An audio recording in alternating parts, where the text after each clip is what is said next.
ನಮಸ್ಕಾರ friends, welcome to my YouTube channel. ವಿಡಿಯೋವನ್ನು ಕೊನೆಯವರೆಗೂ ನೋಡಿ ಮತ್ತು ನನ್ನ ಯೂಟ್ಯೂಬ್ ಚಾನಲನ್ನು ಸಬ್ಸ್ಕ್ರೈಬ್ ಮಾಡಿ. ನಾನು ಇವತ್ತು ತೋರಿಸ್ತಾ ಇರೋದು ಮಸಾಲೆ ಖಾರವನ್ನು ಹೇಗೆ ಮಾಡೋದು ಅಂತ. ಮಸಾಲೆ ಖಾರವನ್ನು ಮಾಡೋದೇ ಯಾಕಂದರೆ ನಾವೀಗ ಮಾರ್ಕೆಟ್ನಿಂದ ಅಡುಗೆಗಂತಲೇ ಆ ಮಸಾಲೆ ಅಥವಾ ಈ ಮಸಾಲೆ ತೊಗೊಂಬರ್ತಿರ್ತೀವಿ. ನಮಗೊಮ್ಮೊಮ್ಮೆ ಆಗಿ ಬರಲ್ಲ, ಅದು ಒಮ್ಮೊಮ್ಮೆ ಅಲರ್ಜಿ ಆಗುತ್ತೆ. ಅದಕ್ಕೆ ನಾವು ಈಗ ಖಾರನೂ ಪಾಕೆಟ್ ಒಳಗೆ ಬರ್ತಾ ಅದ್ರೊಳಗೆ ಕಲರ್ ಎಲ್ಲ ಮಿಕ್ಸ್ ಮಾಡಿರ್ತಾರೆ, ಅವೆಲ್ಲ ಬಣ್ಣ ಹಾಕಿರ್ತಾರೆ. ಹಾಗಾಗಿ ನಮಗೊಮ್ಮೊಮ್ಮೆ ಆರೋಗ್ಯದ ಮೇಲೆ ಕಿರಿಕಿರಿ ಉಂಟು ಆಗುತ್ತೆ. ಅದಕ್ಕೋಸ್ಕರ ನಾವು ಮಸಾಲೆ ಖಾರವನ್ನು ಮನೆಯಲ್ಲೇ ರೆಡಿ ಮಾಡ್ತೀವಿ ಫ್ರೆಂಡ್ಸ್. ನಾವಿದನ್ನು 3 kg ಅಷ್ಟು ತೊಗೊಂಡಿನಿ ನಾ ಮೆಣಸಿನ್ಕಾಯಿ.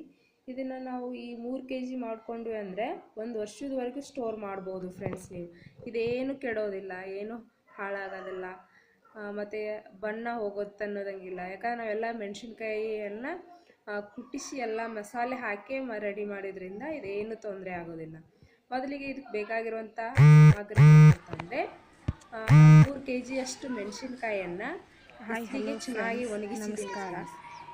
ಇವತ್ತು ನಾನು ಫ್ರೆಂಡ್ಸ್, ಈ ಥರ ಬಿಸಿಲು ಚೆನ್ನಾಗಿ ಒಣಗಿಸ್ತಂದ್ರೆ ಖಾರ ಕುಟ್ಟಕ್ಕೂ ಅನುಕೂಲ ಆಗುತ್ತೆ ಮತ್ತು ಜಲ್ದಿನೂ ಬೇಗ ಬೇಗ ಕುಡ್ತಾರೆ. ಈ ಮಳೆಗಾಲಕ್ಕೆಲ್ಲ ಮೆತ್ತಗಾಗಿರ್ತಾವೆ, ಈಗತ್ತೆ ಮುರಿಬೇಕು. ಆ ಥರ ಚೆನ್ನಾಗಿ ಒಣಗಿಸ್ಬೇಕು ಬಿಸಿಲಿಗೆ.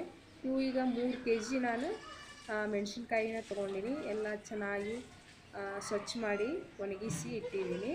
ಇದಕ್ಕೆ ಬೇಕಾಗಿರುವಂಥ ಸಾಮಗ್ರಿಗಳು ಏನೇನಪ್ಪ ಅಂತಂದರೆ 1 kg ಅಡುಗೆಗೆ ಹಾಕೋ ಎಣ್ಣೆ ಬೇಕು, ಮತ್ತು ಕೊತ್ತಂಬರಿ, ಕರಿಬೇವು, ಕೊತ್ತಂಬರಿ ಅಥವಾ 4 ಸಿಂಗು ಅಥವಾ 3 ಸಿಂಗು ಕೊತ್ತಂಬರಿ, ಚೆನ್ನಾಗಿ ಸಿಪ್ಪೆ ಸುಲಿದಿರುವಂಥ ಬೆಳ್ಳುಳ್ಳಿ ಒಂದು ಅರ್ಧ kg ಹಾಕಬೇಕು ಫ್ರೆಂಡ್ಸ್. ಮತ್ತು ಉಪ್ಪು ಅಂದರೆ 1 ಪಾಕೆಟ್, ಅಂದರೆ 1 kg. ಕಡಿಮೆ ಉಪ್ಪಾದ್ರೆ ಕಹಿ ಆಗಿಬಿಡುತ್ತೆ ಖಾರ.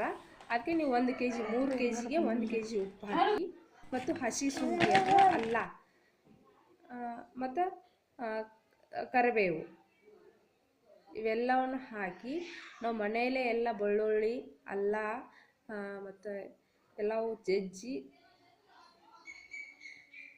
ಕೊತ್ತಂಬರಿ, ಕರಿಬೇವು ಎಲ್ಲ ಚೆನ್ನಾಗಿ ಕಟ್ ಮಾಡಿ ಇವನ್ನೆಲ್ಲ ತೊಗೊಂಡು ಹೋಗಿ ನಾವು ಹೊರಗಡೆ ಹೋಗಿ ಕುಟ್ಟಿಸ್ಕೊಂಬರ್ತೀವಿ ಫ್ರೆಂಡ್ಸ್. ನಾವು ಮಸಾಲೆ ಎಲ್ಲ ಮನೆಯಲ್ಲೇ ರೆಡಿ ಮಾಡಿಕೊಂಡು ಹೊರಗಡೆ ಅಷ್ಟೇ ಮೆಣಸಿನ್ಕಾಯಿನ ಕುಟ್ಟಿಸ್ಕೊಂಬಂದು ಅದನ್ನು ಮಿಕ್ಸ್ ಮಾಡ್ತೀವಿ.